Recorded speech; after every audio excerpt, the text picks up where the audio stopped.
Hello everybody, Caden here today with another episode of Minecraft Dinosaurs, and today we are in laboratory thing, Bob, whatever it is, you know, analyzer place. And that's because I went hunting for stuff in like the 4 days it's been since the last episode. So we've got biofossil, and I did actually go to the tar, I think I have 2 or 3 tar spots now. Went through and got some tar because, you know what, why not? And how many analyzers? 8. Alright, that's pretty easy. But yeah, so I figured we'd start today's episode off with a bit of analyzing. No real specific reason for it, just, you know, why not? Why not? Oops, we'll do that. And then we do this, and then we'll just, there we go. Well, that didn't evenly distribute quite properly, but who cares? At any rate, so we're going to analyze a bit of stuff today, and then I'm going to show you guys some of the things I was working on since last episode, and then I guess we'll get to a bit of work on stuff for this episode and next episode. And yes, this is being recorded, well, not on Christmas, but like day after Christmas, so I hope you guys all had a great Christmas. Hope everything went well, and yeah. But we still got the Christmas-themed chests over here. Do I have anything in here? We have a sturgeon DNA. Ooh, we also have carrots. I'll take that. Dominican amber. Nice. I have all my supplies in here. No, I have my Parasaurolophus eggs. That's for one of the projects I'm going to show you the progress on. Or I guess the lack of progress? I don't really know what to say about it. There was progress and then there was not progress. This is progress. I actually extended the stone wall all the way out here, and the world is lagging again, and I'm very confused as to why that is, because I fixed the problem, or the previous problem. Maybe there's a new one. I don't know. Anyway, yeah, I started bringing the rock wall over here. I'm not quite sure how I'm going to integrate it fully. I might just connect it all the way over to that one, and like I said before, I'm probably going to redo the tunnel slightly. But yeah, this is going to be the area, obviously, for the Parasaurolophus. But this is not what I've been working on a majority of the time. This is actually very little of what I've been working on. What I've been working on is over this direction, near the Triceratops pen. Because, hiccups, oh gosh, not hiccups, that's not the reason. But we're over here, you can see I have a pathway. And I started prototyping a fence, and yes, stuff, things, bright lights, and loud noises. But yeah, I started working on the pathway up here, which is, I don't know why I decided to do this, but I've kind of decided, and I think I probably went over this last episode as well, because I had the cobblestone up here, that this whole section of the park up here is going to be raised up, and we need to go get some things. I did not realize that I had left there, I had left a gap there, because, wow. I was like, oh, you know, I've dug it out properly. There won't be any escaped dinosaurs. No, there's gonna be some escaped dinosaurs. Okay, we're gonna have to worry about, or not worry about that, work on that. Oh yeah, so since last episode, what have people, I don't know, like left in comments? Some of you guys were talking about the next, people are like, oh, do Parasaurolophus or do some of the other dinosaurs. People were actually asking me, or someone asked me about what am I gonna do with the world when the updates hit that will be world breaking. I don't know yet. We'll get there when we get there. It will probably mean there'll be a lack of content because I'm gonna try and basically just keep the world. If I need to rebuild everything creative, gosh, I can't English today. That would be the case. That's what we'll have to do. But hopefully everything will be fine, and I can keep most of this stuff without losing too much to world breaking stuff. But you know, there's always stuff that will happen and things that'll break and whatnot. Yeah, but hopefully nothing too bad happens. How did you get out? Yeah, I don't know. Dinosaurs, can't beat them, trust me. Oh yeah, that was another thing. I just remembered. So if you're wondering why it sounds like my voice is getting louder and then quieter, it's because I'm looking over towards where the mic is, because my mic is, like, the back of my mic is facing the aquarium. And some of you guys said something about wanting to see an aquarium video. I would honestly almost consider doing that. I might also, now this would be a later video because I haven't actually finished it yet, but I got some Warhammer stuff. I've got lizard men And yeah, when I finish painting that, I might show that off on camera. It's not great painting. Like, this is the first Warhammer I've ever gotten, and the painting's okay. I like it, but it's not super high quality. Oh, also, I did this. I finally got around to making the house. Yeah. Well, only the downstairs so far. I found this cabinet design online, and I was like, oh my gosh, that looks really cool. But other than that, yeah, it fairly basic stuff. Yeah, I haven't... It's not a very complex design. I mean, the upstairs, I've got this room sectioned off, but other than that, I haven't really done anything with it. So, yeah. If you have any ideas for things I should decorate the upstairs with, feel free to let me know. I'm not an interior designer when it comes to Minecraft. But some other things. Actually, some really exciting news. We're pretty close to actually hitting 2,000 subscribers. And I don't know if I've ever actually asked for this in a video. Maybe I have. Some of you guys will probably tell me. But it would be really awesome if we could hit 2K by the end of the year. We're pretty close. We're like, what, 23 subscribers away from hitting 2K, which would be awesome. I'd love to hit 2,000 subscribers by the end of the year. I think that'd be really, really cool. Gives us a good milestone to go off of for next year. But, yeah, this is the Triceratops exhibit. And this is the one I'm probably going to actually work on before we, Oh, is there an exit? Is there an exit up here? Yep, there's an exit.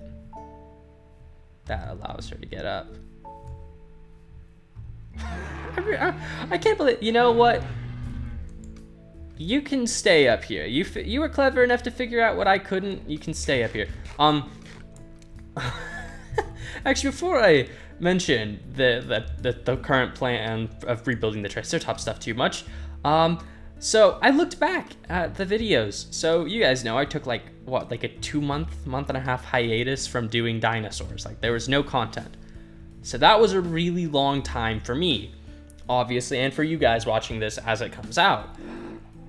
I built this episode, I built the Dilophosaurus cage like 2 episodes ago, and when I redid it, and I built the Pachycephalosaurus exhibit, and then the very next episode I'd completely rebuilt it.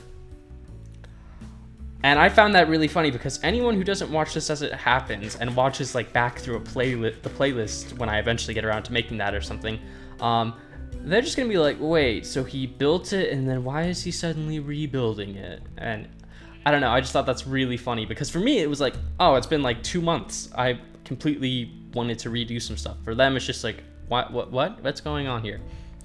Anyway, aside from that, I know Parasaurolophus was probably the more vocalized choice for the next dinosaur I should work on putting in, but I figured, you know what, since I'm doing all these rebuilds, I should probably finish rebuilding and essentially remastering the exhibits before I start putting in any new ones. No, the Elasmotheriums are not getting a new cage right now. They're going to be going in a new area with all the other mammals when I get around to doing that. However, the Triceratops themselves, I've been trying to figure out actually what I want to do for their exhibit. So I'm going to show you guys a couple of the things I was working on before I get back to the fencing here. So the first major thing I was doing was trying to plan out the actual exhibit size, because I don't like how small this one is for 3 full-grown Triceratops. Is also the fact I'd like to maybe add 1 or 2 more in, because Triceratops is really cool. So one of the things I did start planning out, because this would be a pretty major thing to plan out considering since I've been starting to put these in, is the barn, I guess.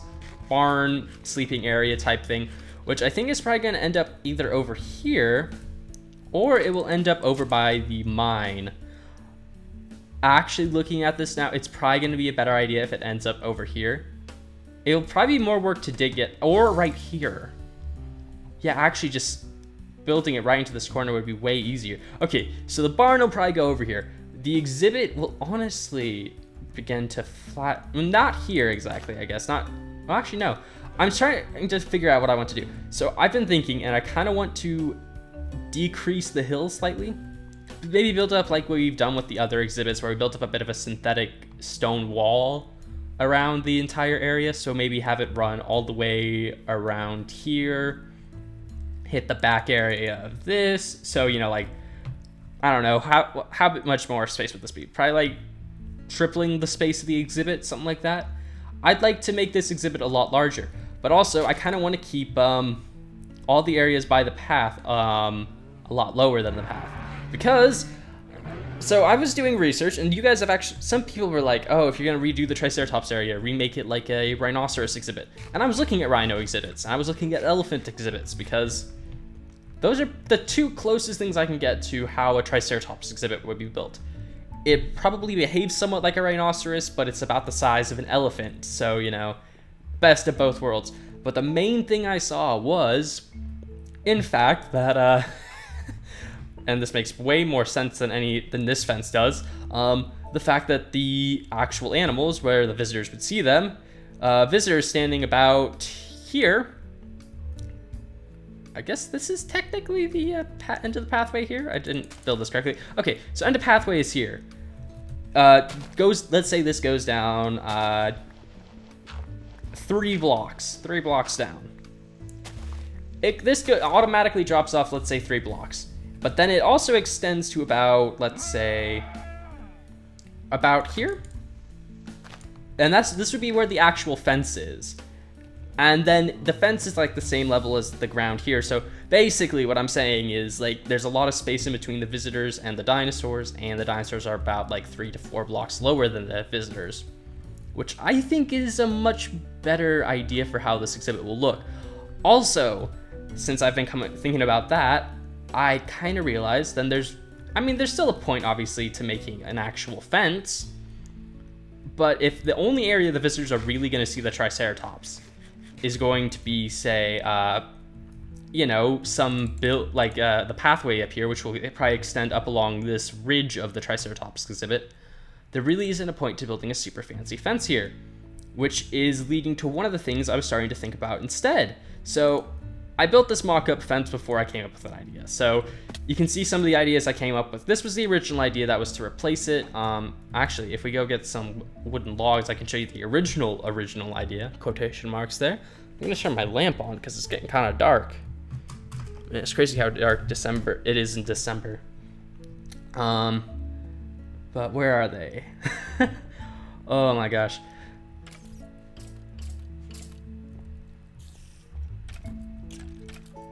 Oh, there are skeletons up there. Well, that's a lovely noise. I'm just gonna grab some blocks and I'm gonna get the heck out of here because that's spooky as all. Oh, the lab. I forgot we had biofossils analyzing. We'll run back there in a minute. Anyway, I don't know why I'm showing you the original fence design, but it was gonna be basically something like this, because I'd seen in rhino exhibits, they had something like this. It was like, probably like 6 to 9 foot tall wooden poles in the ground with enough space that they couldn't get through. But, you know, kind of just around buildings they didn't want them charging and stuff. And that's what the fence design originally started as, and then it became a bit more like this, so, you know, viewing ports and stuff. And then I made it this, because I was like, wait a second, these are huge creatures. It needs to be a very secure fence. And then I realized, now I am kind of taking this slightly from Poet Plays, if you guys have seen his Dinosaurs, which I assume most of you guys have, because it's a really cool idea, and I kind of want to do something. I've wanted to do a building, and I was like, that kind of be something cool to do. He had like, what was it, a restaurant, I think? And part of the viewing area went into the Triceratops exhibit, and I was like, that might be a cool idea, or we'll just stick with the fence, I don't know. I kind of want to wait for your guys' feedback to exactly figure out what you want for the Triceratops exhibit. But yeah, the other thing I realized was with that sloped down pathway in between the visitors and the dinosaurs, that might work. That might be a thing that should be implemented with carnivores. And it's kind of late to do that with the Dilophosaurus. I mean, I really still could just dig down slightly, but it's not really something I'm worrying about at this point for the Dilophosaurus. And the laboratory's back here. Oh, well, actually, you know, I'll just go over here real quick. The Packies I'm not really worried about, because I think in real life, you wouldn't need a much larger fence than that to really worry about. But the Parasaurolophus is large. And that's all river beneath me. And I'm like, it would make sense, you know, that they can't go straight up to the fence, but I don't...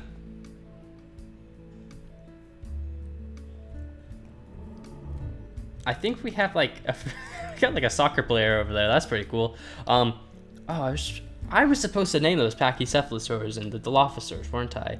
I never got around to that. I'm very bad at naming dinosaurs. Like, you guys leave comments for it, and then I just never get around to it. Ooh. Well, we have a lot of tar fossils. Gallimimus, Ankylosaurus, Henotus, Brachio, Lepleurodon, Spino, Compy, Dryo, Plesiosaur. Not a bad haul. Not a bad haul at all. U-Haul. I don't know. Where am I going with that? I don't know. Anyway. Let's just get around here. So yeah, the Triceratops exhibits again made me reconsider how I want to design exhibits, which is always a good thing. Like I was saying for this one, the exhibit is what I like realism, or not the exhibit, the fencing and how the exhibit fits in with the greater sense of the park. I like realism with that. The actual interior of the exhibit and obviously how many animals are inside of it, I care less about the realism of that, just because, you know, I want to have a bit more creative fun. Also, I realized I really need to find a new way of building houses, because and this, okay, I keep saying like, oh, I'm gonna do a video about plans not pertaining to dinos or wildlife park pretty soon. And yes, I am. I've just decided, the reason it hasn't come out yet is just because I've decided I'm gonna do that New Year's. Probably like January 1st or January 2nd, I'll do a video pertaining to, you know, what are my plans? What's coming up? What are we doing? That kind of stuff. Also, let me know what you guys think of the interior of the house. I honestly don't know. It's a bit weird looking. But yeah, I was talking about the house. Yeah, I realized some of those series ideas I had, I was trying to design houses and I couldn't really get any to look good. And then I realized, well, there's a reason for that. All my house ideas, the walls are all basically following the template I use to build fences, which is a grid format. So we go either 5 by 1 by 5, 2 by 5. In rare cases, it's a 3 by 5, 3 by 7, 2 by 1, 4 by 1, stuff like that. Basically, you know, I built everything on a grid pattern because I like the grid. It makes it easy to build fences and it makes them more orderly looking. But yeah, that's not a great idea for building houses, I've realized. Anyway, that is cool looking. Yeah, so for the Triceratops exhibit, hopefully I'm gonna tomorrow. This episode's just kind of going to be like, what are we doing? And please give me suggestions for things you think I should do in this exhibit. It's tired. I'm late. That was a weird. How did I make that noise? I ran air under my lip, I guess. That's weird. Ugh. This is devolving very quickly. I feel bad for anyone who's just watching like all these videos in order or something, like watching them all in a playlist at some point in the distant future. And they're just like, what happened to this guy between this episode and the last one? You know, like, did he like lose brain cells or something? Which I probably have. I've eaten a lot of Skittles and played a lot of Shadow of War, so I've probably lost quite a few brain cells. Yeah, but anyway, yeah, give me some suggestions, like what should we put in? Should we put like a lake in, waterfall, another hill, a mountain, a tree? You know, like give me some ideas of what should go in the exhibit, but also what should go around it. Also, fence ideas. Do you think it should be like the one we currently have around the actual exhibit? Something like the one we have there, something like the Dilophosaurus fence, or should I just surround it entirely with stone, or should I build a building here? You know, give me some ideas of what could keep the Triceratopses from escaping. Next episode, I think I'm gonna actually I'll start implementing some of that stuff and building the barn. But before we come back, I'll probably finish the pathway off, cleared all the ground down here out and stuff, and gotten it ready for the actual Triceratopses to run around in. Other than that, I think we're about done for today. Shorter episode, I think. I honestly can't tell anymore how long episodes are. Sometimes they feel like an hour when they've really been 20 minutes. Other times, I'm like, oh, it's been like a 15-minute video. It's actually been like 4 hours long, and you just haven't shut up since then. But anyway, thank you guys again for watching. Hope you've all enjoyed, and next episode we'll actually get some work done and be more productive. Until then, see ya.